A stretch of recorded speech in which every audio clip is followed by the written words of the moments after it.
თქვენ უყურებთ კურიერს 12 საათზე მე სანდრო კაჭახიძე ვარ გამარჯობა. საქართველოს დამოუკიდებლობის დღის აღსანიშნავად ემზადება. სამხედროების ფიცი მოიერიშების გადაფრენა წითელ და თეთრ ფერებში მორთული ქვეყანა. სამზადისი თითქმის დასრულებულია. ახლა მთავარი კითხვა ვინ, როგორ და სად იზეიმებს ეროვნულ დღესასწაულს. პოლიტიკოსთა გეგმები განსხვავებულია. ოპოზიციის ერთი ნაწილი ღიად აანონსებს პროცესების რადიკალიზაციას, პროვოკაცია კი არის გამორიცხული ასეთია ხელისუფლების პასუხი.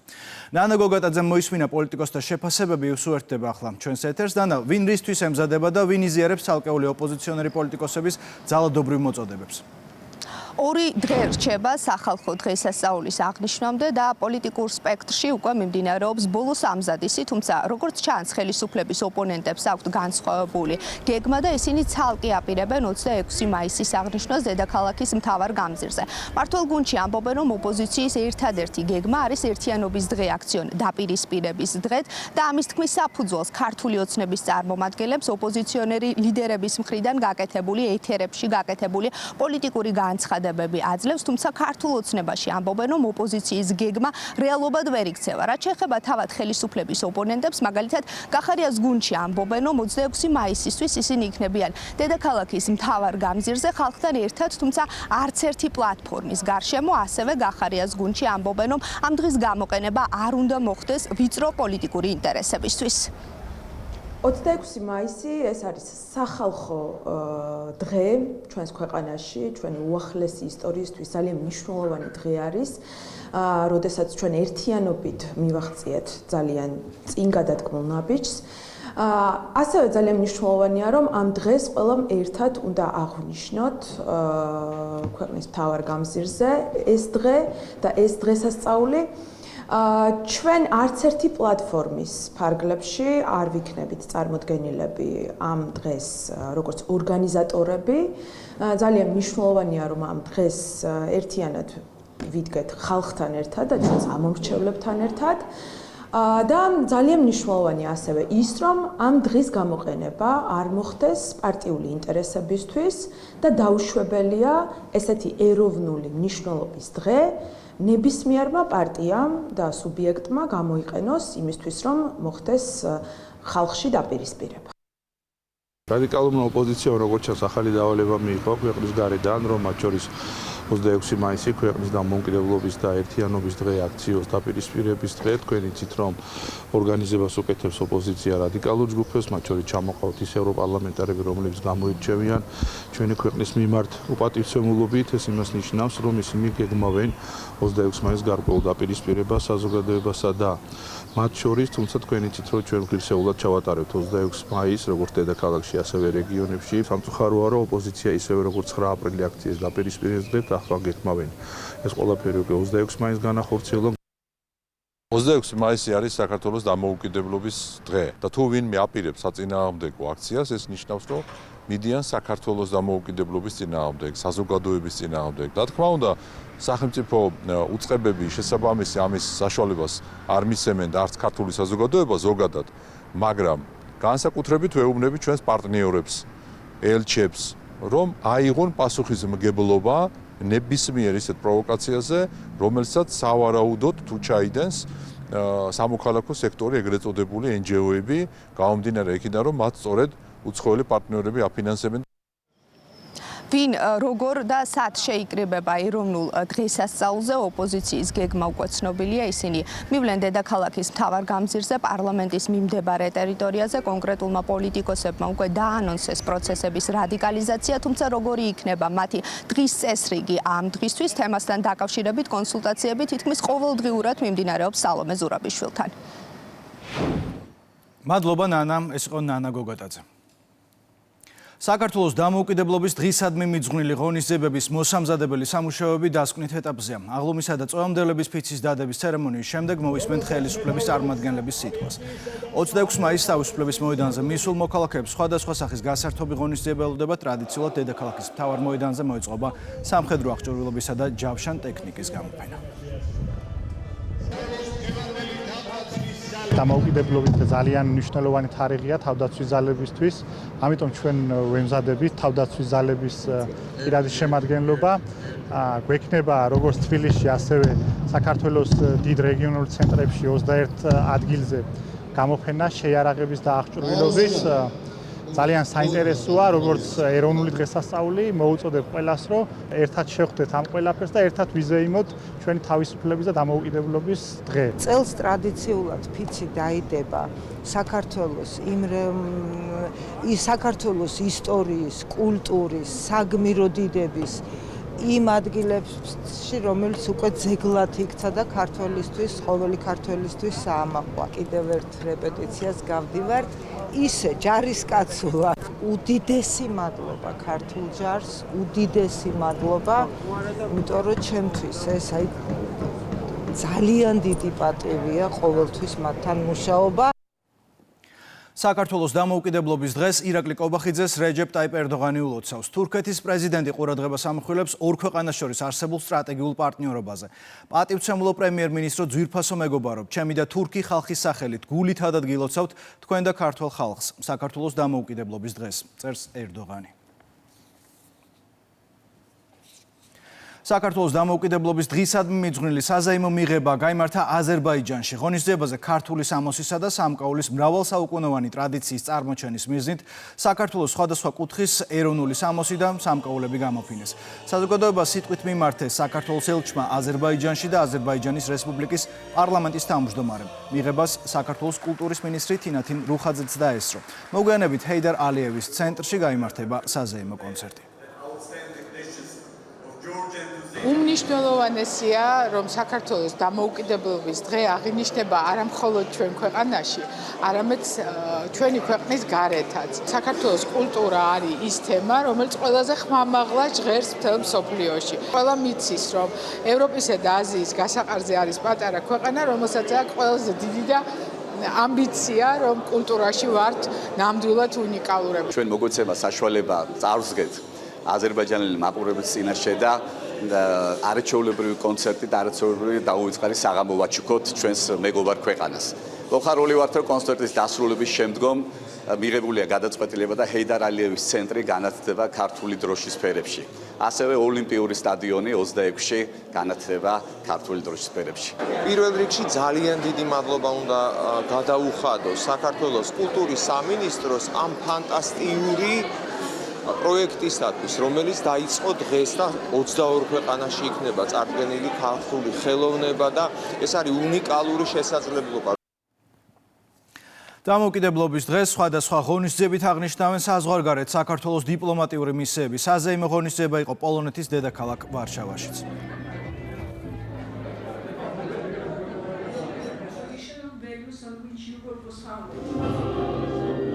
პოლონეთში მყოფ ჩემო ძვირფასო ქართველობო, გილოცავთ საქართველოს დამოუკიდებლობის დღეს გაფრთხილებულ ძლიერ ერთიან საქართველოში გვეცხოვროს. დღეს უმასპინძლეთ ჩვენ პოლონელ მეგობრებს დიპლომატიურ კორპუსს, ამაღლებული განწყობა, ყველა ძალიან გახარებულია ჩვენი პარტნიორები და მეგობრები ჩვენთან ერთად აღნიშნავენ საქართველოს დამოუკიდებლობას. როგორც აზერბაიჯანის ელჩი, ჩემთვის დიდი პატივია აქ ყოფნა და მსურს მივულოცო მოძმე ქართველ ხალხს და ჩვენ სტრატეგიულ პარტნიორს საქართველოს ეს ღირსშესანიშნავი დღე. საქართველო და აზერბაიჯანი მოძმე ერები და მუდმივი პარტნიორები არიან. ჩვენმა პარტნიორობამ რეგიონი არნახულად შეცვალა. ამ მნიშვნელოვან დღეს მინდა გისურვოთ კეთილდღეობა და სიმტკიცე. გილოცავთ დამოუკიდებლობის დღეს. უნგრეთსა და საქართველოს შორის ყოველთვის მეგობრული ურთიერთობა იყო. ჩვენ მხარს უჭერთ საქართველოს, მხარს უჭერთ საქართველოს მისწრაფებს და მინდა თქვენ ხალხს ვუსურვო ყველაფერი საუკეთესო ქვეყნის დამოუკიდებლობის დღეს. მიღება გაიმართა ნიუ-იორკში, ღონისძიების ორგანიზატორი გაეროში საქართველოს მუდმივი წარმომადგენლობაა. სტუმრებს ორგანიზაციის შტაბ-ბინაში უმასპინძლეს. შესრულდა ქართული სიმღერები. ღონისძიების მხარდამჭერია საქართველოს კულტურის სამინისტრო. ტრადიციულად აღინიშნა ის მნიშვნელოვანი ღირებულებები, რომელსაც საქართველო ემსახურება, რომელიც ემსახურება გაეროს ძირითად პრინციპებს, იქნება ეს მშვიდობა და უსაფრთხოება, იქნება ეს მდგრადი განვითარება, თუ იქნება ეს ადამიანის უფლებები. ამ მიმართულებით საქართველო ერთმნიშვნელოვნად გამოირჩევა როგორც წარმატებული ქვეყანა და ეს ეს აღინიშნა დღეს პირად საუბრებში. Georgian white wine. მინდა დავიწყო ქართული ღვინის განსაკუთრებულობით, რომელიც ქვევრში დგება და ხელახლა იბადება ღვინოდ. ეს მეტად სიმბოლურია და განსაკუთრებულია, როგორც თავად საქართველოს, რომელიც 26 მაისს რესპუბლიკად დაარსდა 1918 წელს. და დღეს ჩვენ ვზეიმობთ საქართველოს დამოუკიდებლობის აღდგენას. ჩვენ აღფრთოვანებული ვართ საქართველოს ეკონომიკური მაჩვენებლით და თითქმის ორნიშნა ზრდის ტემპით. ეს ნამდვილად გასაოცარია. ამერიკის შეერთებული შტატების სახელით მინდა მივულოცო ქართველ ხალხს დამოუკიდებლობის დღე. საქართველოს დამოუკიდებლობის დღე სხვადასხვა ღონისძიებით აღნიშნეს შვეიცარიაშიც. ბერნში ანსამბლ რუსთავის კონცერტი გაიმართა. სევილის უძველეს ნაწილში კი ისტორიული ციხესიმაგრე განათდა საქართველოს დროშის ფერებში. აღსანიშნავია, რომ დამოუკიდებლობის დღე საქართველოს საელჩოების ორგანიზებით მსოფლიოს 50-ზე მეტ ქალაქში აღინიშნება.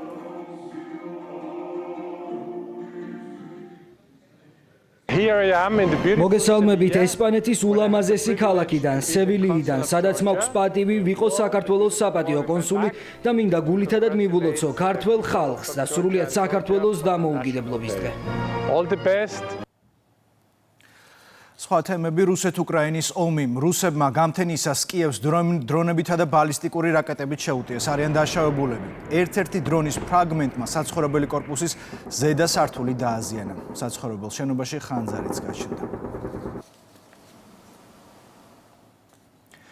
ღაზაში დაღუპული ადგილობრივების რიცხვმა 53,000-ს გადააჭარბა. გასული 24 საათის განმავლობაში ისრაელის სამხედრო ოპერაციებს 60 პალესტინელი ემსხვერპლა, 185 კი დაშავდა. ოფიციალური ცნობებით 2024 წლის 18 მარტიდან, მას შემდეგ რაც ორ თვიანი ზავის ჩაშლის შემდეგ ისრაელმა ინტენსიური საჰაერო დარტყმები განაახლა ღაზაში სულ მცირე 3673 პალესტინელი დაიღუპა, ხოლო 10341 დაშავდა. გერმანიის ქალაქ ჰამბურგში დანით შეიარაღებული პირი მოქალაქეებს თავს დაესხა და 12 ადამიანი დაჭრა. ინციდენტი ჰამბურგის რკინიგზის სადგურში მოხდა. პოლიციამ 39 წლის ქალი დააკავა. დაჭრილებიდან 3 კრიტიკულ მდგომარეობაშია.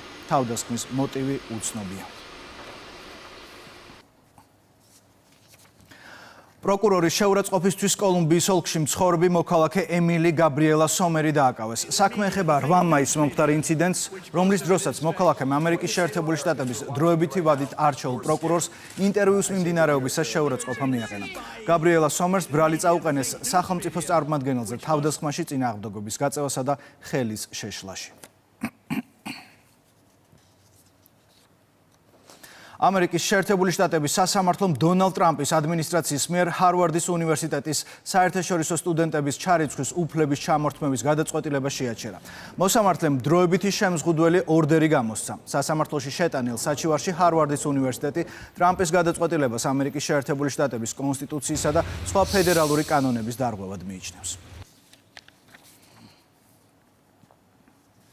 კვლავ საქართველოს თბილისის პოლიციამ ნარკორეალიზატორი დააკავა. ამოღებულია დიდი ოდენობით ნარკოტიკი. პოლიციამ მოსამართლის განჩინების საფუძველზე რამდენჯერმე განახორციელა სხვადასხვა სახის ნარკოტიკული საშუალების საკონტროლო შესყიდვა და აღნიშნული შესყიდვის ფარული აუდიო-ვიდეო ჩაწერა. სამართალდამცველებმა დაკავებული საცხოვრებელი სახლის ჩხრეკისას დიდი ოდენობით სხვადასხვა სახის ნარკოტიკული საშუალებები, მათ შორის კოკაინი, ალფა-პვპ და კლეფედრონი ამოიღეს. დანაშაული 20 წლამდე ან უვადო თავისუფლების აღკვეთას ითვალისწინებს. განმუხური სანაპირო ზოლის ეროზირებული ნაწილის აღდგენა იწყება. სანაპირო ზოლის ინფრასტრუქტურულ პრობლემებს ადგილზე გაეცნო ინფრასტრუქტურის მინისტრი. მასთან ერთად იმყოფებოდა გარემოს დაცვის მინისტრის პირველი მოადგილე და ეკონომიკის მინისტრის მოადგილე, ასევე მხარეში სახელმწიფო რწმუნებული. გასვლითი სამუშაო შეხვედრის მიზანი იმ საჭიროებების დადგენა იყო, რაც აუცილებელია განმუხურისა და მალთაყვის სანაპირო ზოლის მოწესრიგებისთვის. იგეგმება აღნიშნული სანაპიროების აღდგენა, ეროზირებული არის სანაპიროების ნაწილი. შესაბამისად, გარემოს დაცვის ეროვნულ სააგენტოს რეკომენდაციების გათვალისწინებით ინფრასტრუქტურის სამინისტრო უახლოეს პერიოდში დაიწყებს აღნიშნულ სამუშაოებს და აგრეთვე ჩვენ ეს ტერიტორიები, ამ ტერიტორიებზე ტურისტული ინფრასტრუქტურის განვითარების პოტენციალი შევაფასეთ, რის შესახებაც გავაცნობთ საქართველოს მთავრობას და შემდგომი გადაწყვეტილებები იქნება მიღებული. ჩვენ ერთად შევაფასებთ აღნიშნული ტერიტორიების შემდგომი განვითარების რეაბილიტაციის გეგმას იმისთვის, რომ უზრუნველყოთ ქვეყანაში ვითარდებოდეს ახალი ტურისტული ადგილები, ეს რა თქმა უნდა ხელშეუწყობს ჩვენი ქვეყნის ტურისტული პროდუქტის დივერსიფიკაციას, ხელშეუწყობს უშუალოდ რეგიონების ეკონომიკურ გაძლიერებას და რა თქმა უნდა უზრუნველყოფს ინვესტიციების მოზიდვას და შესაბამისად ახალი სამუშაო ადგილების შექმნას. საქართველოს რკინიგზის გენერალურმა დირექტორმა მოდერნიზაციის პროექტის სამუშაოები დაათვალიერა. ლაშა აბაშიძემ ქვიშხეთის ახალი სადგური და ქვესადგური, მეცხრე გვირაბი, საყრდენი კედელი, მშენებარე ხანძარ საწინააღმდეგო პუნქტი და მოლითის სადგური დაათვალიერა. აღსანიშნავია, რომ მოდერნიზაციის პროექტის სამუშაოების 99% უკვე დასრულებულია. ეს პროექტი შეიძლება ითქვას, რომ თანამედროვე საქართველოს ისტორიაში არის ერთ-ერთი ყველაზე მასშტაბური პროექტი. ასევე არის რეგიონალური მასშტაბის პროექტი, რომელიც საშუალებას მიცემს ჩვენ ქვეყანას, რომ გახდეს უფრო მეტად კონკურენტული და უფრო მეტად მიმზიდველი, როგორც სატრანზიტო და სატრანსპორტო პოტენციალის მქონე ქვეყანა. ამტარობა მნიშვნელოვნად გაიზრდება, ფაქტიურად შეიძლება ითქვას, რომ გაორმაგდება და ასევე მგზავრთა გადაყვანის ნაწილში იქნება მიმოსვლის დრო იქნება შემცირებული. აფხაზეთის დღესთან დაკავშირებით აფხაზეთის ავტონომიური რესპუბლიკის მთავრობის ორგანიზებით და საქართველოს საპატრიარქოს ჩართულობით საზეიმო ღონისძიება გაიმართა. ღონისძიება სამების საკათედრო ტაძრის ეზოში წმინდა სვიმონ კანონელის სახელობის მშენებარე ბაზილიკის მიმდებარედ გაიმართა, რომლის ფარგლებშიც მოეწყო აფხაზეთიდან დროებით დევნილი მხატვრების ნამუშევრების გამოფენა. აფხაზეთობის ფარგლებში ჩატარებულმა ღონისძიებამ კიდევ ერთხელ დაგვანახა თუ როგორ გვიყვარს აფხაზეთი, აფხაზეთი ჩვენს გულებშია და მე მინდა რომ დღევანდელი დღე მიულოცო ჩვენს დროებით დევნილ მოსახლეობას და ასევე ჩვენს ოკუპირებულ ტერიტორიაზე მცხოვრებ ჩვენს თანამოქალაქეებს. 32 წელია უკვე აფხაზეთობას ზეიმობთ. ეს არის ზეიმი, ცოტა ცრემლებიც ახლავს ყოველთვის ამას, იმიტომ რომ უსამართლობა მოხდა. ჩვენთვის ეს არის ტკივილი, ეს არის გული, ეს არის მომავლის ხედვა და ვფიქრობ, რომ ერთობით ლოცვით არც დაგვავიწყდება აფხაზეთი და შევხვდებით ერთმანეთს. 2025 წლის აფხაზეთობა ეს ძალიან განსხვავებული. ჩემი კალიგრაფიული ნამუშევარი მიუძღვე იმ დღევანდელ დღეს და მადლობა ძალიან დიდი ამ შესაძლებლობისთვის. გარემოს დაცვითი ცნობიერების ამაღლების მიზნით და ტურისტული სეზონის მოახლოებასთან დაკავშირებით რაჭა, ლეჩხუმისა და ქვემო სვანეთის სამხარეო ადმინისტრაციის ინიციატივით და ორგანიზებით სოფელ მრავალძალში დასუფთავების აქცია გაიმართა. დასუფთავების აქციაში ოვნის და ამბროლაურის მუნიციპალიტეტების მერიის და საკრებულოს თანამშრომლებმა მიიღეს მონაწილეობა. მრავალძალში დასუფთავდა ტაძრის ტერიტორია.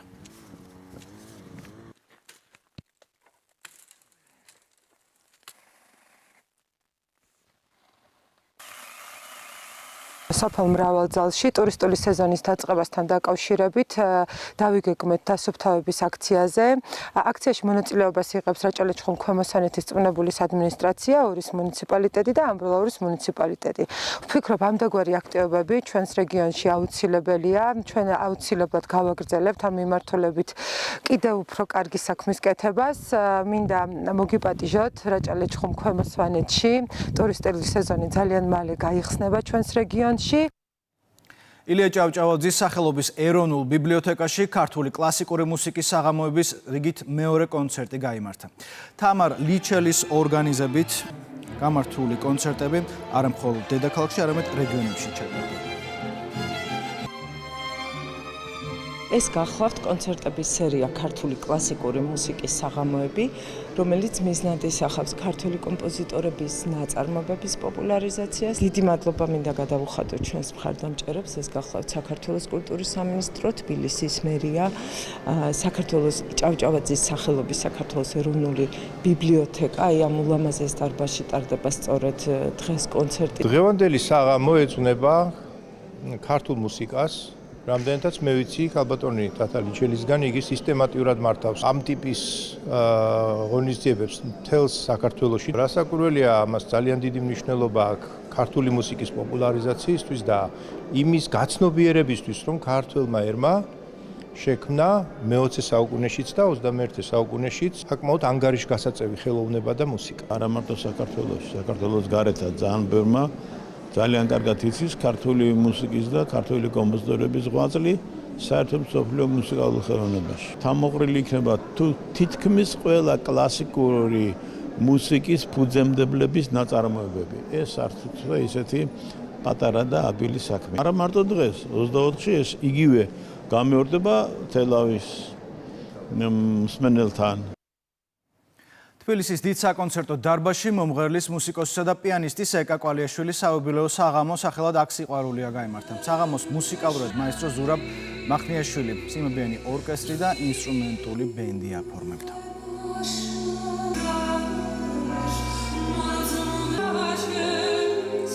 25 წლის შემდეგ კი დაუბრუნდი ესეთი მასშტაბურად ესე არ ჩამიტარებია სოლო კონცერტით, რა თქმა უნდა კონცერტებში მონაწილეობა მიღებული მაქვს, მაგრამ აი ესე დიდი დოზით რომ ჩემი კონცერტი იყოს, ჩემ გარშემო საორგანიზაციო საკითხშიც და ყველანაირ საკითხში ისეთი ადამიანების შეკრება, ვინც უნდა იყვნენ, ვინც ძალიან ფასეულები არიან. ეკა კვალიაშვილი არის საქართველოს სიამაყე, უდიდესი მუსიკოსი და მომღერალი. ჩემი დიდი მეგობარი და ბედნიერი და ამაყი ვარ, რომ მის გვერდით დგავარ ჩემი დიდი, აი ამ ანგელოზი გოგობიჭებით, ჩემი დიდი ჯარით, ჩემი სტუდიის უსაყვარლესი გოგოები და ბიჭები დააგუგუნებიან სიმღერას კახეთზე და მე უკვე დასკვნით სიმღერაში ყველა ერთად ვიზეიმებთ ეკას მართლა ქართული სიმღერის ზეიმით და სულით გაჟღენთილ კონცერტს.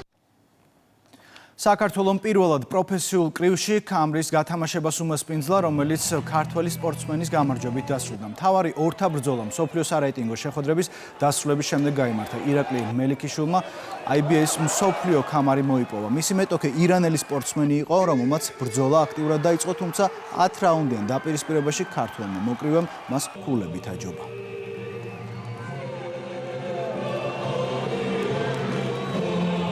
მადლობას მოვუხდი ყველა ამ სტრესს საზოგადოებას და რა ვიცი ძალიან რთული ბრძოლა იყო 10 რაუნდიანი ბრძოლა მე პირველად ვიბრძოლე და დიდი გამოცდილება შევიძინე კამართან ერთად რა ვიცი და ყველას წარმატებებს ვსურვებ. ბრძოლის ჩატარებას მშობლიურ კუთხეში და კედლებში ეს ძალიან დიდი мотиваციაა, იმიტომ რომ მე ვიცი რომ ეს ყველა ხალხი ვინც აქ არის ჩემს თანახმად არის მოსული და პირველ რიგში ეს მათ დროს мотиваციას რომ არც ერთი წამი რინგზე არ დავნებდე და ბრძოლა იყოს რავი ბოლო სიცხვის ბოლო წვეთამდე რასაც ხია და ამას ძალიან დიდი გავლენა აქვს და ამით მოდის გამარჯვებაც.